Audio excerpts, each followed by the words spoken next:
Hi, it's Ken Okel. Welcome back to Help with Video. More and more of you are doing webinars, and I get a lot of questions about that. So I thought today we would talk about a simple little thing that can be easy to mess up. It's framing your webinar.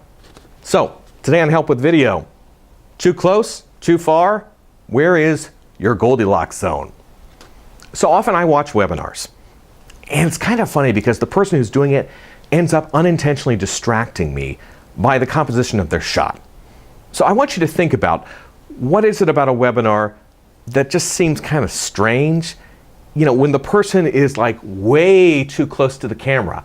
Now maybe that works if you're Skyping with your grandma, but if you're on a webinar, a professional webinar, this might seem a little strange. What if you are watching a webinar and the person is like a little dot on the screen? You know, this is about as far back as I can go.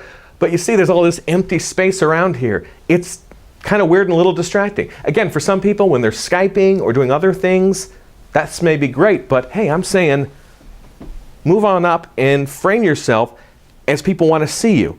Now, here I'm using pretty much a regular framing type zone, kind of like what you see on the news. You know, watch the news, see how they frame it. They've been doing it for a long time. Why not copy them? Get some inspiration.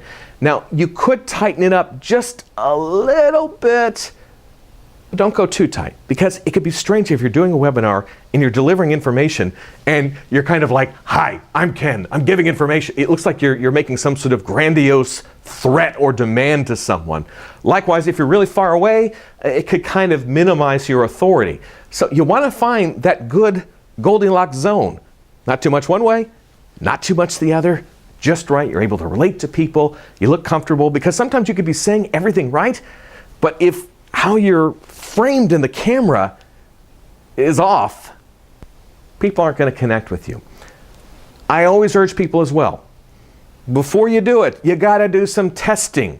Record yourself one way, see how it looks. Record yourself another way, see how that looks. Don't have the first time you're doing it be the first time people are seeing you. Because if you're trying to promote yourself, your goods, your services, and you don't look good, you're pretty much putting on a commercial saying, hi, I'm incompetent. I don't know how to do this. People will forgive certain mistakes, but you also need to make sure you look professional every time you appear on camera. Okay, that's all the time we have for now for this tip, but I always want to remind you, if you need more, you're hungry for more, go over to helpwithvideo.com. All sorts of tips on the blog. We also have the Mastering Video ebook that you can download. It's the deep dive. All sorts of information designed to help you get video into your business, promote yourself, utilize the power of YouTube. Why not? Equipment page is also on the site. Gives you lots of good ideas for things that you might want to invest in if you're just getting started or perhaps looking to upgrade.